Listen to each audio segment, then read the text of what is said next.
Well, it's my joy and privilege right now to introduce Rev Jesse Mwai, just to come up on stage. Let's appreciate him as he comes up. Karibu sana, Reverend.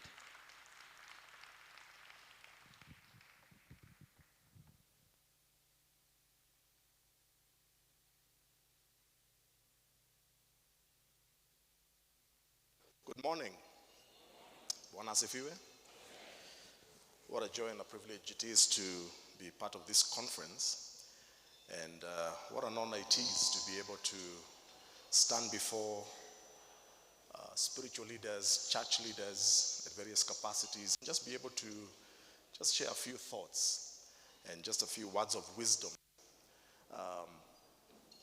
Concerning the ministry, because I'm a minister, as you've already seen, I'm a pastor, and I've been a pastor for the past, I think it's 18 years now, having served in various capacities. And of course, I know you know that you pick up a few things in life, and you pick up a few things and a few nuggets of wisdom as you continue ministering and as you continue serving. Now, for our session, I know, as the moderator has already said, that we are running a little bit late. But I will try as much as possible not to keep you longer than I really need to. I want to just share something that is very, very close to my heart, something that is very personal to me. Leader care. Now, of course, if you're working in the church, you're a leader, all right? If you have people who are following you, if you have people who are looking up to you, you're a preacher, you're an elder in the church, whatever it is, you are a leader. Whether you're leading a small group of people, whether you're leading a large group of people, you're a leader. But I want to share this because I feel this is an area that a lot of us as leaders struggle with. And especially during this time of COVID I think has really exposed a lot of things. And we have been through a very unprecedented time. And as you know, that COVID, some churches have shut down. As you're aware, because of COVID, some churches have been reduced in terms of the number of people who come to church. I mean, a lot of things have happened. We have found ourselves in situations that we had never been before. But beyond that, when it comes to leader care, where we take care of ourselves, we normally struggle. And maybe I'm speaking for myself, but at least from my little observation, we struggle on how to take care of ourselves. We give ourselves to the ministry, we labor, we pastor people, but sometimes we forget about ourselves. And as we move along, I think you'll be able to see what I mean. Now, please understand that God uses ordinary men and women to accomplish extraordinary things for his own glory. God is not looking for extraordinary people. He's looking for people like you and me. Ordinary people. Ordinary human beings, and he uses us to accomplish amazing things for his glory. But of course you know that as ordinary people, we are fallible. In other words, we are prone to make mistakes. We are imperfect. We have our own struggles. We sometimes act in foolishness. We are weak. Sometimes we struggle. We have our own little things that maybe we fight with.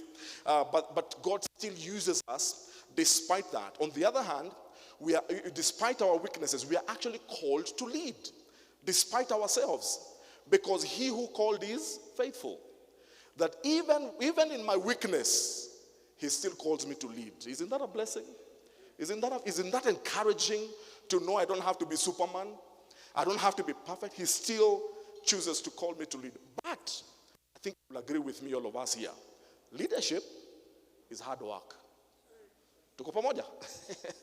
Leading people is hard work. See, leadership is not an 8 to 5 job, isn't it? Leadership is a 24-hour, 7 days a week exercise. Even while you are at home at midnight, somebody will call you, isn't it? As a leader, they expect you to wake up out of your bed and to attend to their needs. Am I right? It is hard work. To lead others, listen to me, to lead others effectively is to actually risk exhaustion, pain, depression, sickness, mental health issues, and all manner of things. Did you hear me? To lead others is actually a risky affair. Leadership is risk. Because as you lead others, as you give yourself to leading others, you're actually risking exhaustion. You're risking your own health. You're risking depression. By the way, did you know that, it's a proven fact that if there's one thing that usually affects, especially spiritual leaders, is depression. We fight through depression and nobody knows, isn't it? We have seen sometimes even pastors committing suicide. I therefore want to introduce this concept to you in the light of what I've just said, leader care. How then do I take care of myself? Knowing that I am weak. Knowing that I am capable of falling sick. Knowing that I have to struggle through my own issues. How do I take care of myself so that I can be a leader for the long haul and not just for a short period of time? So leader care is the intentional strategies and steps that a leader employs consistently to mitigate the risks attached to leadership. Can I repeat that? Leader care is the intentional strategies, those things that I do intentionally, and those steps that I take as a leader that I employ and consistently to mitigate the risks attached to leadership. Some of those risks that I've already spelled out for you. Leader care then stems from, number one, this is where it comes from, leader care, and why it is important. Number one is a careful estimation of the leader's own capacities. That is my physical capacities, mental capacities, emotional capacity, spiritual capacity. By the way, every one of us, we have different capacities, whether it is physical capacity, whether it's spiritual capacity. So it's important for me as a leader to be able to have a careful estimation of my own capacities. Number two, leader care comes from an awareness of my personality traits. We are different personalities. All right? God is a God of variety. We are not the same. There is no uniformity where humanity is concerned. We are different. Every one of us carries a certain personality trait. Number three, leader care also stems from a candid insight into one's own weaknesses and vulnerabilities. Now listen to me. It doesn't matter how spiritual we are. And of course it is important for us to be spiritual. Men and women who are devoted to Christ. Men and women who seek the Lord. Men and women who try as much as possible. God helping them to live a life that is righteous. But the truth is, if we were to be honest with ourselves, every one of us has certain vulnerabilities. There are certain things that are a temptation to me. They may not be to you. I may be strong in a certain area in which you are very weak in. Am I telling the truth? There are certain things that I know I am vulnerable to. And I have to be aware of that. Leader care stems also from a passionate desire. And I know because you're here, this is a testament that you have a passionate desire to be effective. Not just for the short term, but for the long haul. In other words, as long as Christ tarries, we want to be here serving the Master, isn't it? Not just for a short period of time, but for the longest time until the Lord calls us home. So because of leader care then, I want to present to you two concepts or two things, two words that affect every one of us that we must be careful about, we must look out for, and we must be cognizant with. Those two things are wariness and woundedness. Both of them starting with W. Wariness and, would you mind saying it with me? weariness and woundedness. And I hope you will never forget these two terms. Now, let me just explain to you what weariness and woundedness is all about. Weariness and woundedness are the two main catalysts that trigger our deficiencies to come to the surface. So, I am doing very well, for example, all right? Everything is working well, family front, everything's working well, the church, the ministry is going on well. But then, suddenly, you see me doing something that is so out of character, all right? Seemingly almost from nowhere. What is going on? And we have seen that happening, isn't it?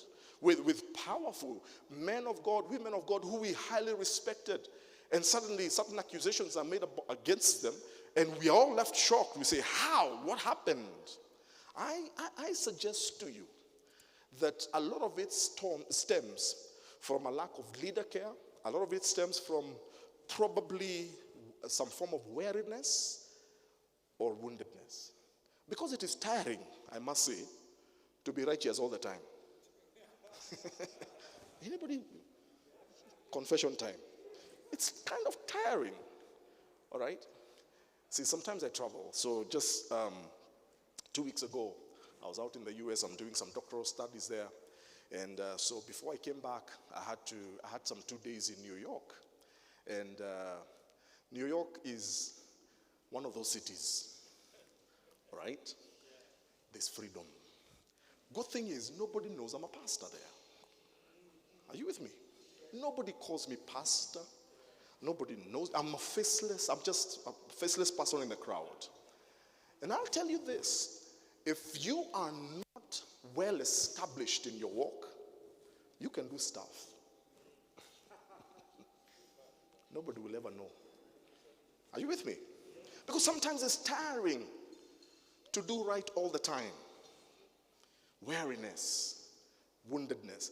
Every leader, no matter how good and effective, they will experience weariness and woundedness to a certain degree from time to time. So, it doesn't matter how spiritual I am, how devoted. From time to time, I will experience to a certain degree some form of weariness and woundedness. Weariness and woundedness, actually, listen to me now. It gets interesting. Weariness and woundedness are the sign that you are actually leading. That's the amazing thing about it. All right? It's actually a sign that you are actually leading. If you ever go through some form of weariness and woundedness, it basically means you're actually leading people. Weariness and woundedness are actually two sides of the same coin, but they are also distinct in nature. Weariness and woundedness have a way of sneaking in on us. It doesn't announce that weariness now is coming. No, it just sneaks in on us.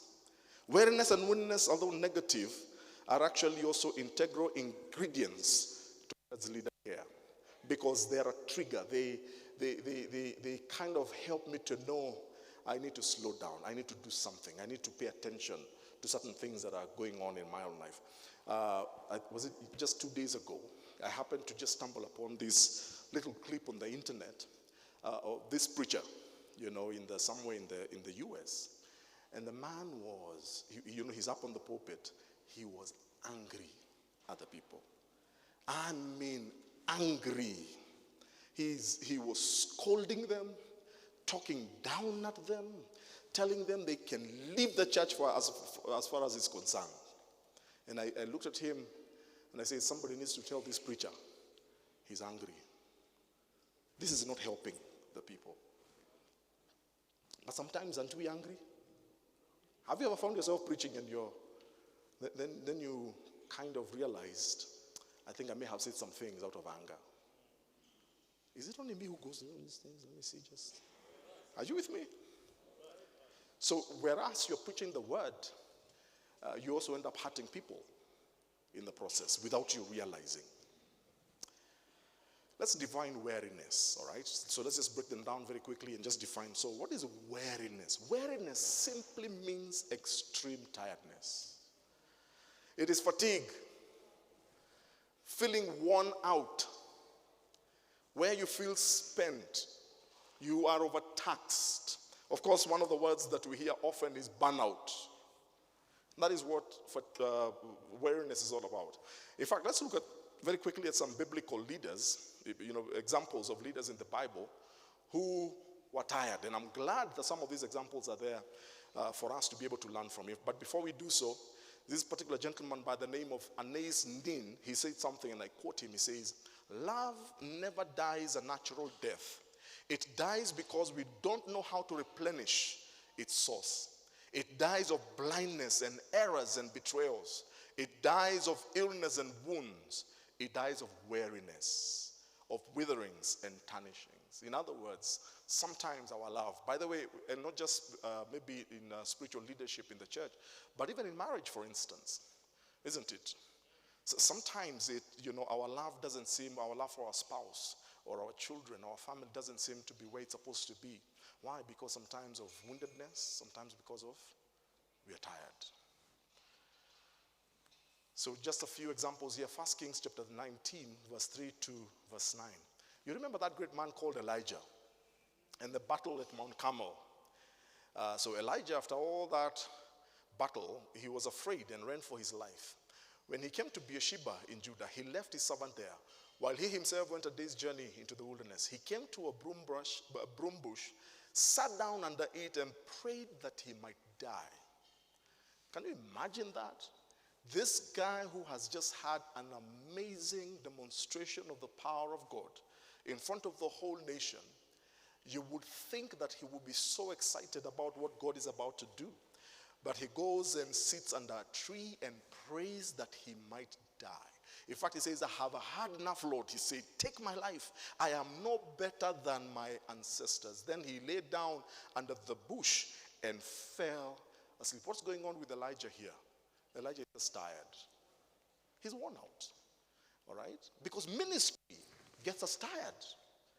I don't know about you, but on Sundays after I've preached on the pulpit, I don't want to interact with people. I want to go home, eat some meat, and fall asleep because I'm tired. All right? So he lay down on the bush and fell asleep, and all at once an angel touched him. Now look at what happened. So the guy is praying, "Lord, please just take me. I just want to die." And then he comes, falls asleep. An angel comes and wakes him up. Now, you know you're tired when it takes an angel to wake you up. So an angel woke him up and said, "Get up and eat." The man just woke up, looked around, and there by his head was some bread baked over hot coals and a jar of water. He ate and drank, and then you know what happened? He lay down again and fell asleep. This brother was tired, man. All right? Then the angel of the Lord came back a second time and touched him again and said, "Get up and eat, for the journey is too much for you." So he got up and ate and drank. Strengthened by that food, he traveled 40 days and 40 nights until he reached Horeb, the mountain of God. There he went into a cave and spent the night. This story, I think, is very informative for us. On the one hand, to demonstrate that it's okay to be tired, all right? But looking at God's grace on the other hand, that God feeds us in our moment of need, but only if we will sometimes slow down to allow him to minister to us. Are you with me? Now listen, and sometimes we over spiritualize so many things. Did you know that sometimes all you need is sleep? Sometimes all you need is just a good sleep, maybe a night's sleep, maybe 2 days, where you lock yourself and say, "You know what, I just need some sleep." And you wake up and you feel rejuvenated and you're ready for the next step. Numbers 11, another example, is Moses. You remember Moses, that great leader? Moses had the people of every family wailing at the entrance of their tents. Now the Lord became exceedingly angry, and Moses was troubled. He asked the Lord, "Why have you brought this trouble on your servant? What have I done to displease you that you put the burden of these people on me?"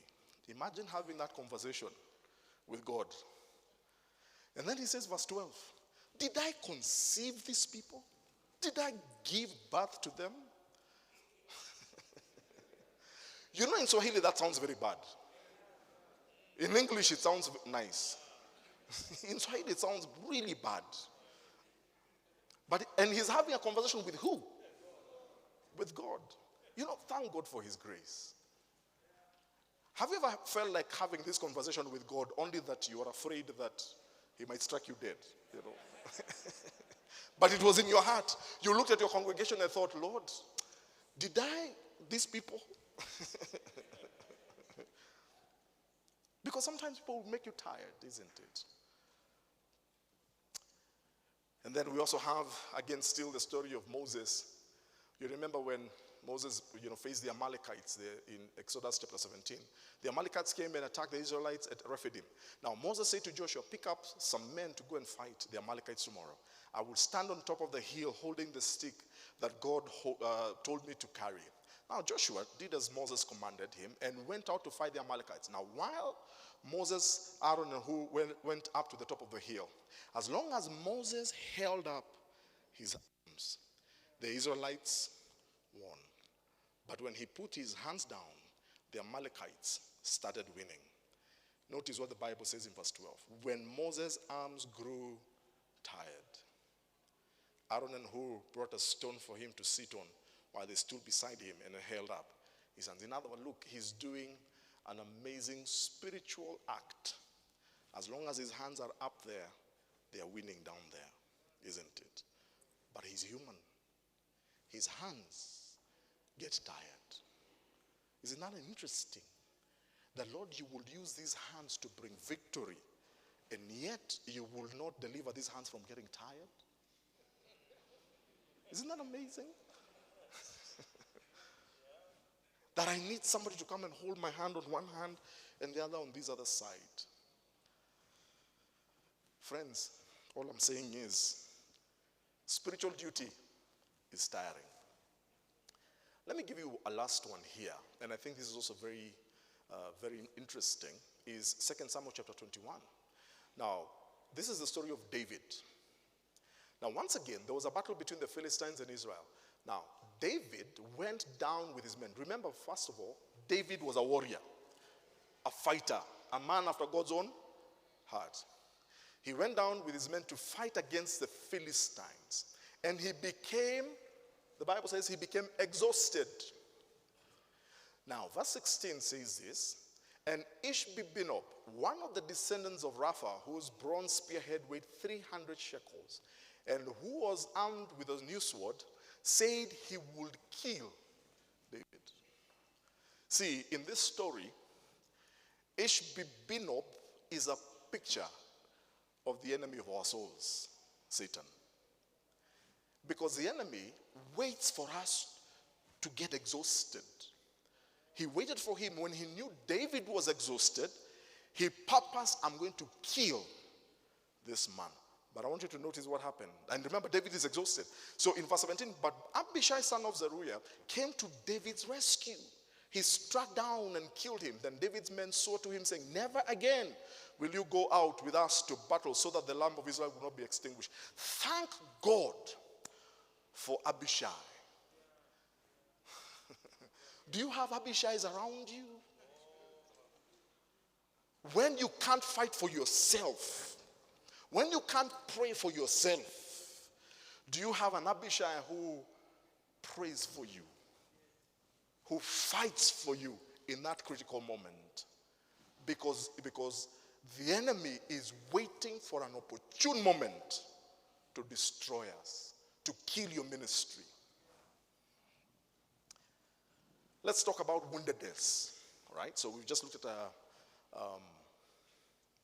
the first part, wariness. So woundedness. So woundedness is a state of being hurt, all right? Heartbroken, pained, emotionally abused, etc. All right? So being wounded basically means that you're hurting. Something has happened. Your heart is broken. You feel disappointed.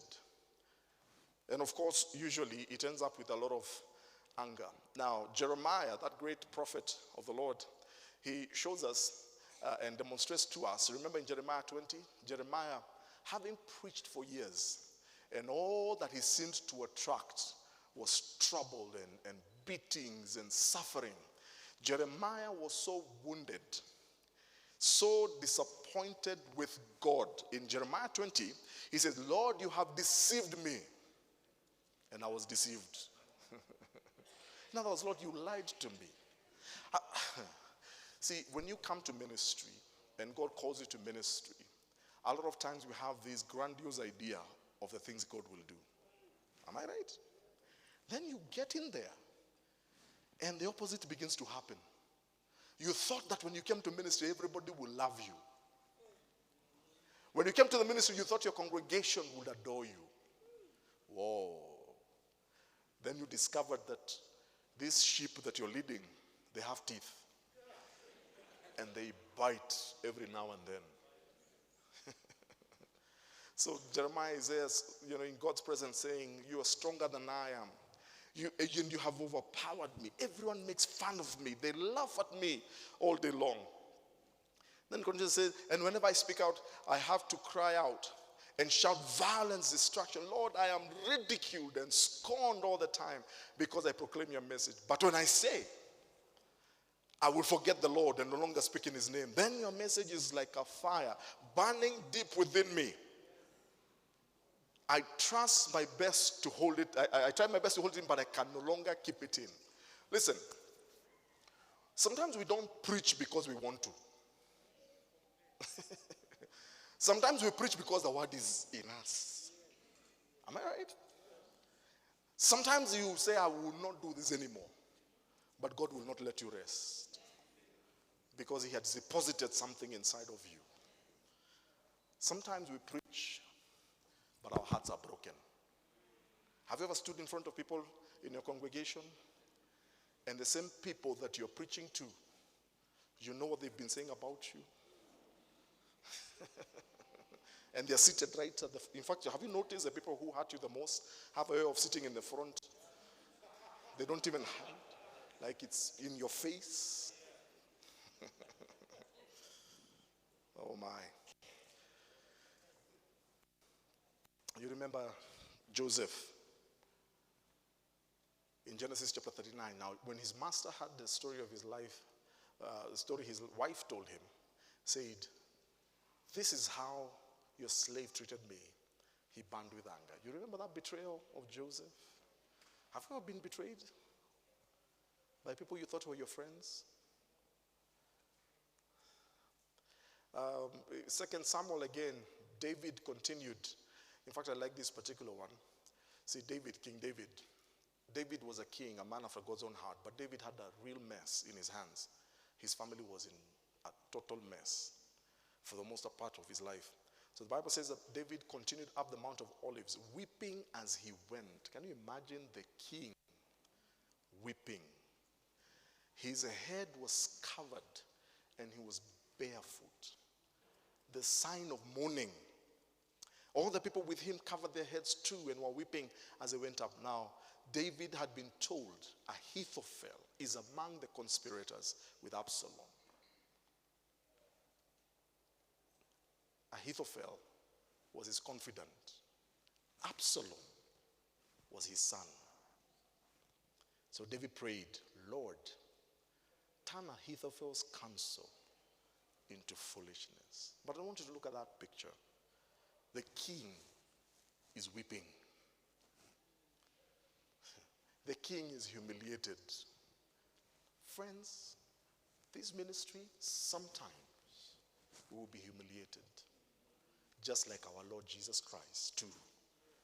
When they stripped him of every garment on his body, they stripped him of the shoes on his feet, and they hung him on that cross, humiliated for the whole world to see. We too, every now and then, will share in that humiliation. We are not called to a life of glamour.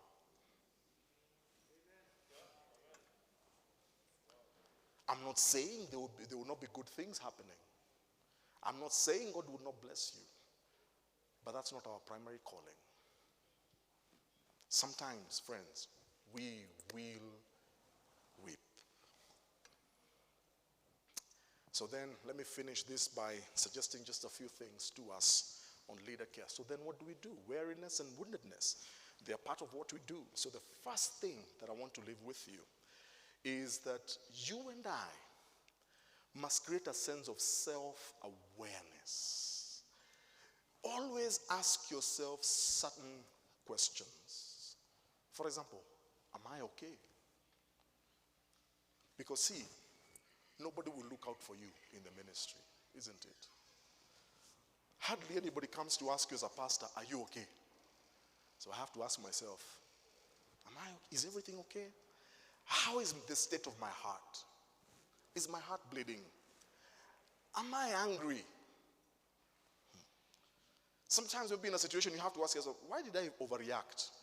Because these things happen. Maybe somebody just does something and you find yourself overreacting. You shout or you do something, and then you have to take a step back and, what's going on here? All right? Am I feeling overwhelmed?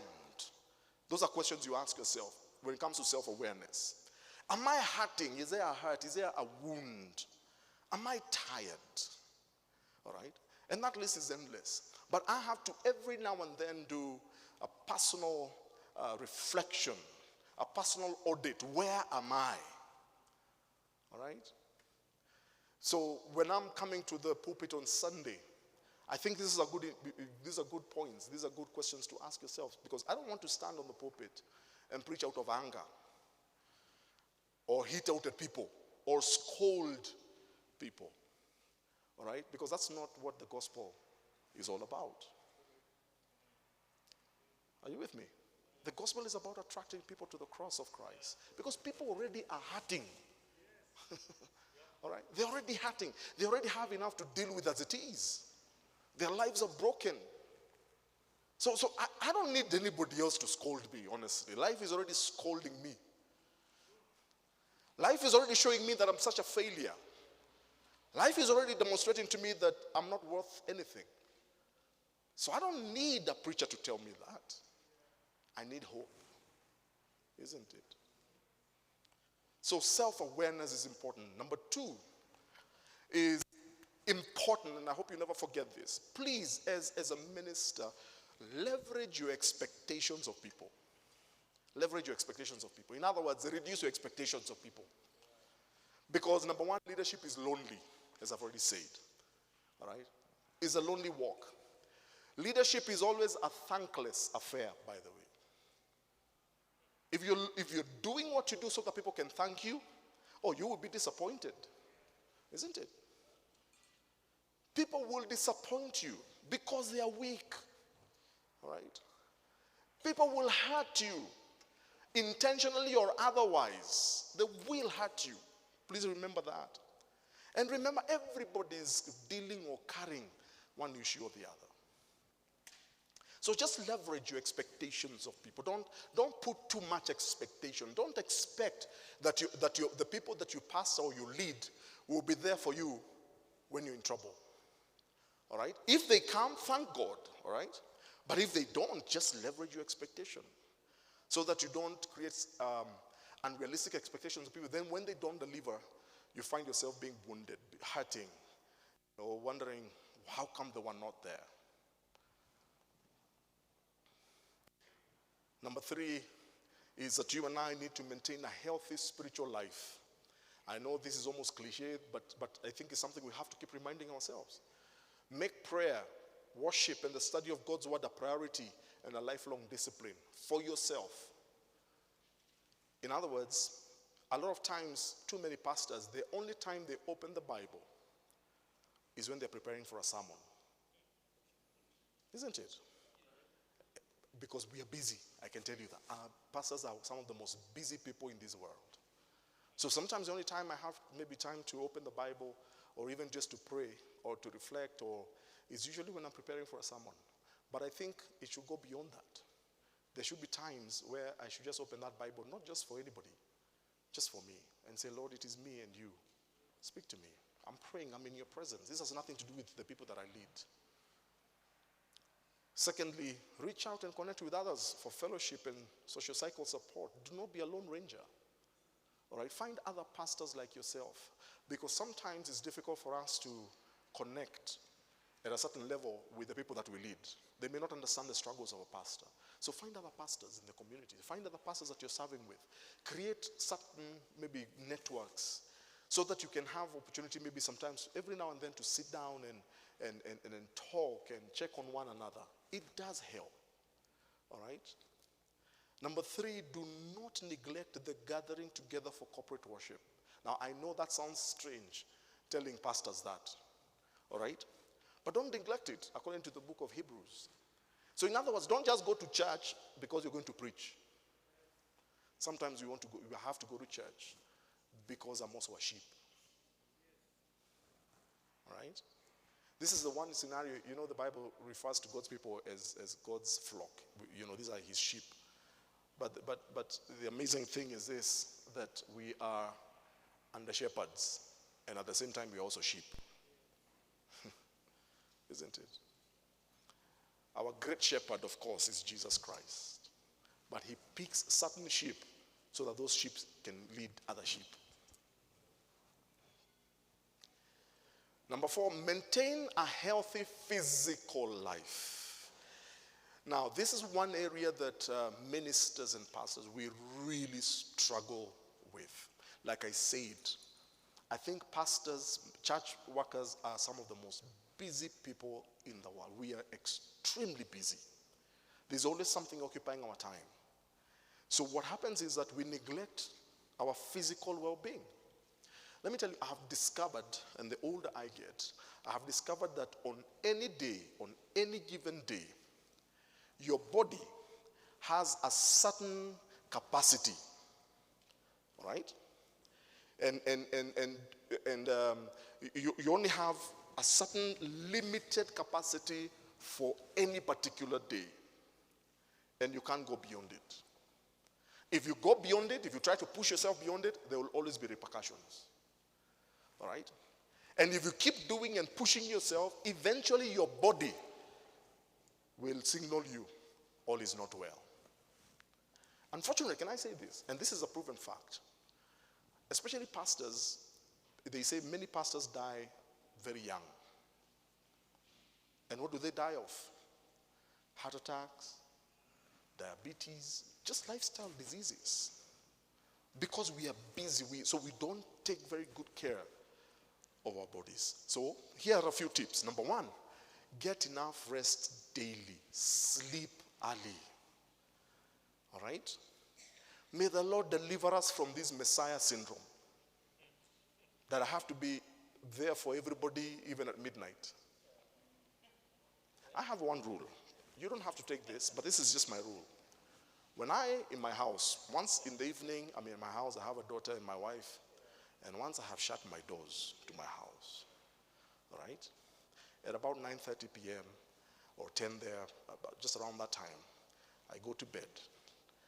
I switch off my phone. That's just me, all right? And the reason is simple. Because I know I need sleep. Now, here's the problem. When somebody calls you at midnight, usually, and help me with this, when somebody calls you at midnight or 1 in the morning, usually, it's never good news. Have you ever noticed? I am yet to see somebody who calls you at midnight to tell you, Pastor, I have just prayed and the Lord directed me to put 1 million shillings in your account. I am yet to receive that phone call. I don't know, maybe you receive it. And usually when somebody gives you that bad news at 1 in the morning or midnight, how many of you are able to go back and sleep soundly? Your sleep is totally interrupted, isn't it? And maybe the person who is calling you, you're in Nairobi, they're calling you from Turkana. Honestly, what can you do at midnight about that situation that is so far away from you? So I normally say this, let me be fair to myself, let me be fair to my family, because they also need me. So let me switch off my phone.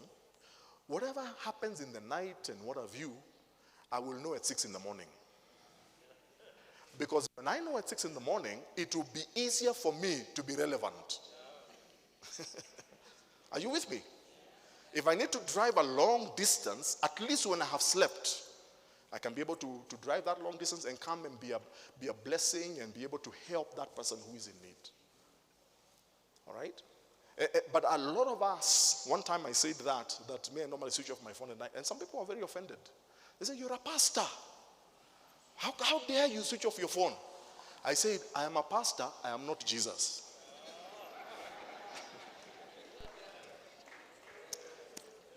So may the Lord help us to be delivered from that Messiah syndrome. Remember, you only have a certain capacity per day.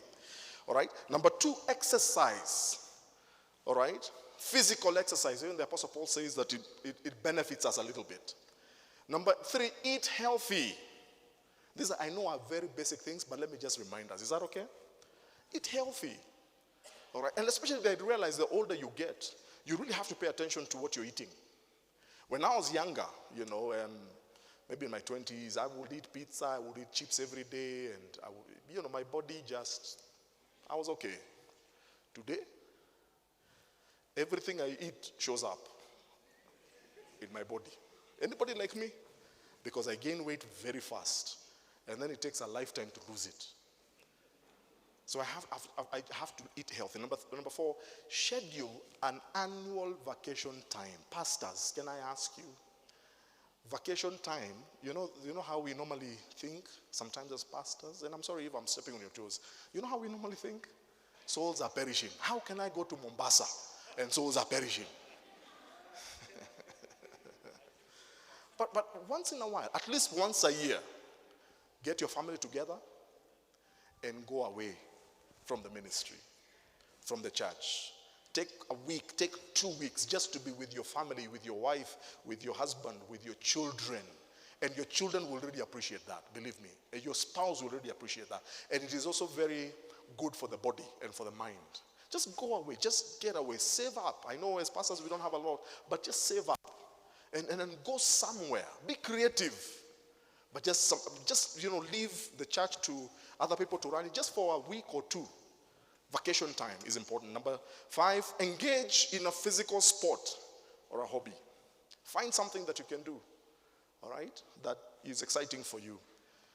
Number 5 is maintain a healthy social life. I think I've already alluded to that. So in other words, reach out and connect with people in real time. Know which hand to hold and which hand to let go. That's an important principle in life. Not everybody was meant to be in your life. All right? There are people who you meet for a short time, know when to let them go. Be the first to forgive and the last to offend.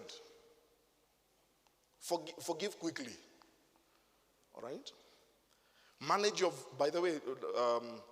virtual space and virtual interactions. We are living in an age of online interaction and what have you. Just allow me to highlight that it's important for us to manage our social interactions via the virtual space. Because it's becoming, maybe we don't realize it, but it's affecting our lives. Too many people spend too much time on Facebook. I'm not saying that those things are bad, all right? But I have to manage it. All right? So if I find myself spending endless hours on Facebook, commenting and waiting for people to like my posts and what have you, I don't realize I'm actually affecting myself. All right? Negatively, unfortunately. We have to manage the virtual space. Social media, we have to learn to manage it. Listen, I have learned something. Even when it comes to WhatsApp, especially many of us, I'm sure, belong to many WhatsApp groups, isn't it? You don't have to respond to everything. Are you with me? I know for some people they think it's rude. I don't have to. I'm in so many WhatsApp groups, and to tell you the truth, sometimes I'm just afraid of coming out. You know WhatsApp is bad. So and so left. It's like you are annoyed, you're angry or something. So I find myself just staying there. But then I realize I don't have to comment on everything. I don't have to respond to everything. I don't have to send or forward anything. Because it takes my time, isn't it? Understand this, number 5, that you need to protect your privacy. The more public you become in the ministry, the more private you need to be. Protect your privacy. Please don't post things about your family online. As a pastor, as a man of God, protect that space. All right? It's important, I'm telling you. And I realize the more public I am, the more private I long to be. Yeah. Number 6, please watch out for gossip and denominational politics. Let me tell you, those things, you need to guard your heart. Now, I know there are leaders who will say, oh, you need a little politics and what have you. I disagree.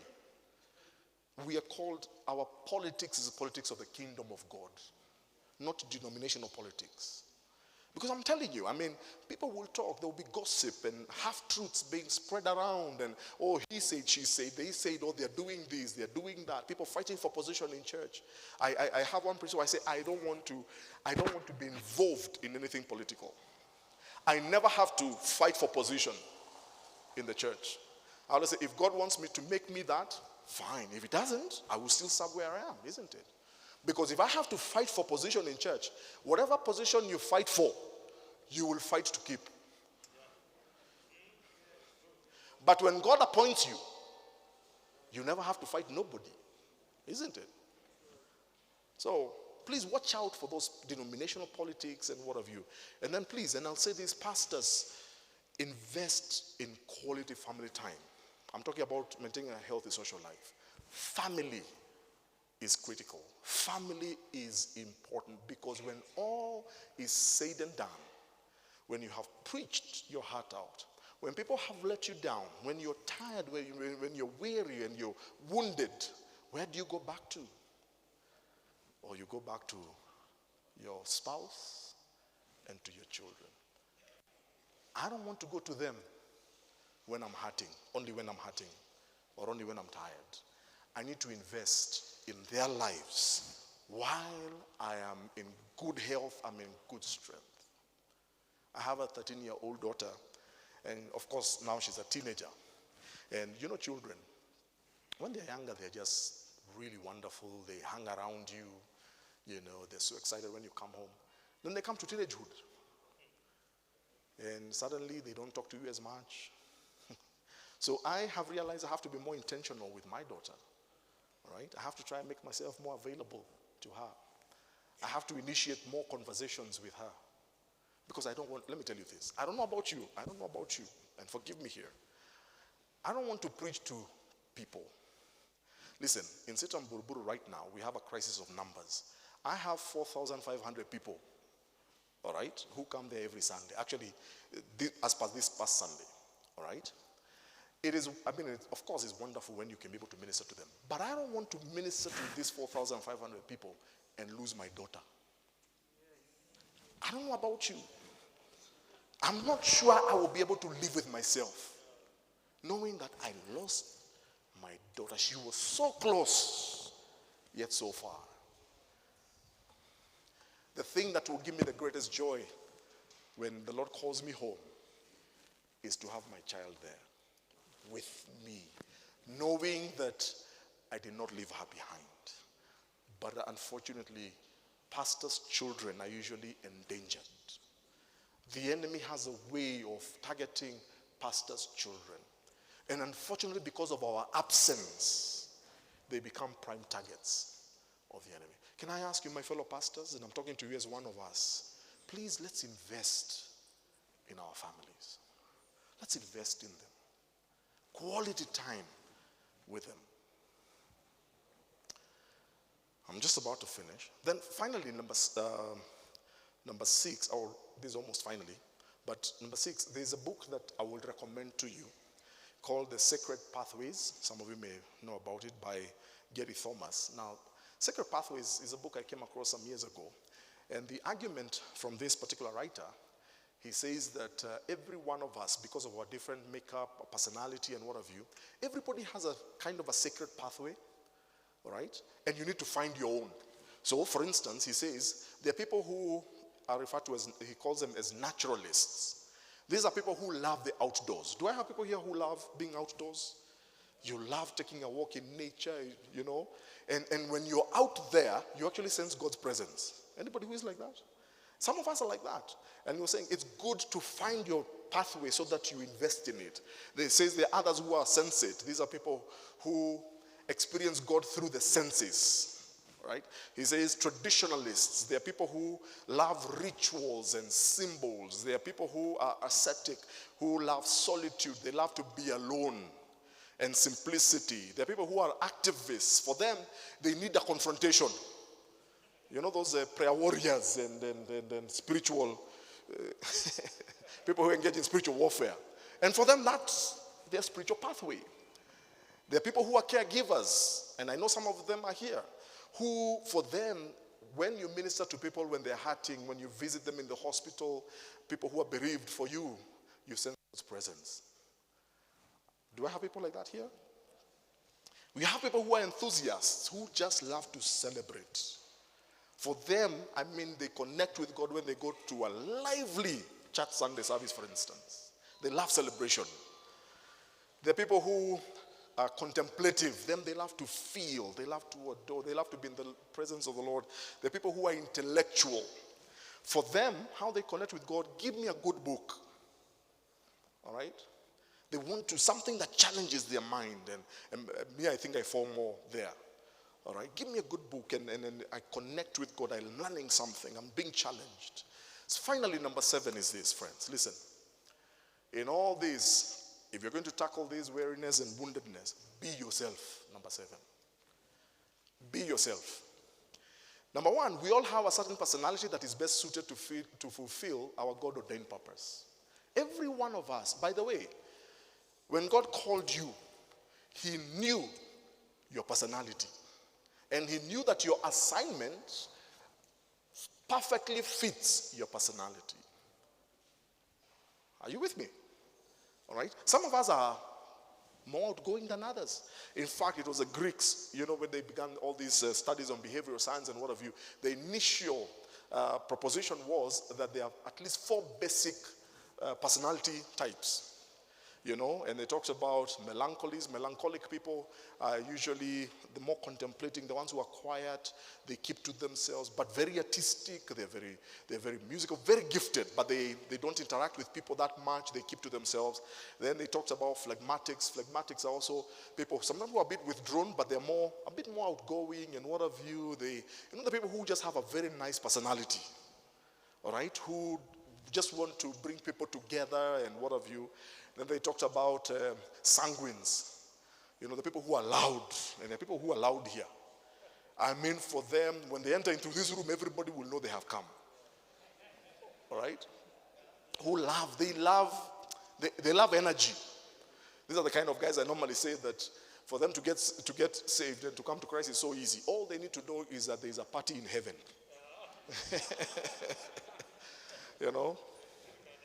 Yeah, and they're happy. Hey, I'm going there. And then you also have cholerics. Cholerics are very driven people. All right? People who just want to make things happen. Now, and of course, with time, these have been developed further and further and what have you. But it's good for you to understand that all of us come with a certain personality. You cannot change your personality. Who you are is who you are till the day you die. All right? But your personality is perfect for your assignment. Number 2, of course, you cannot change your personality, you can only define it. Number 3, no personality is better than the other. I've heard people saying, I wish I was more outgoing. You will never be more outgoing. All right? Or I wish I was more. You will never. That's not how God, you're not wired that way. Then, number 4, your leadership is at its best when you are yourself. Are you with me? Please hear me. Your leadership is at its best when you are yourself. When you're not trying to pretend to be somebody else. Don't try to be don't imitate somebody else. In the way you preach, you don't have to imitate another preacher. Just be you. And that's how God uses you. All right? If God wanted you to preach like so and so, he will have put it inside of you. But if it's not in you, don't try. All right? Remember, you cannot use what God did not put in you. God is not going to hold you accountable for something he did not put inside of you. Number 6, do not compare yourself with others. It is not wise.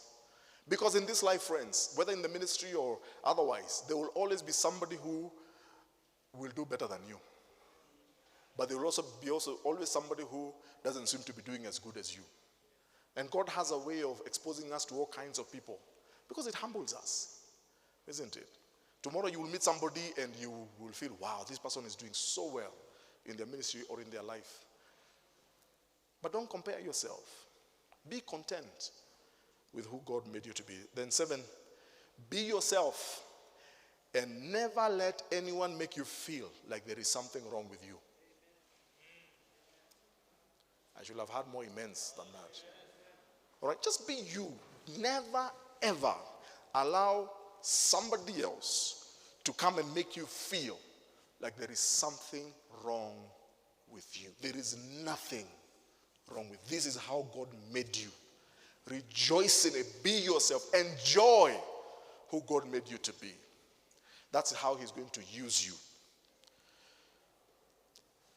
Mike Cosper, in his comment in this article, Recapturing the Wonder, Transcendent Faith in a Disenchanted World, he said, and I quote, far from being invulnerable, all right, let me repeat that, and I quote, far from being invulnerable and superhuman, Jesus is truly and deeply human. He is vulnerable to hunger and weariness. He is vulnerable to fear and anxiety. As the blood, sweat, and tears of Gethsemane demonstrate, he is perfect not because he never tires of the crowd and the work of the ministry, but because he rightly responds to weariness, withdrawing to desolate places to rest and pray. This is the hidden ground from which his ministry arises. God bless you.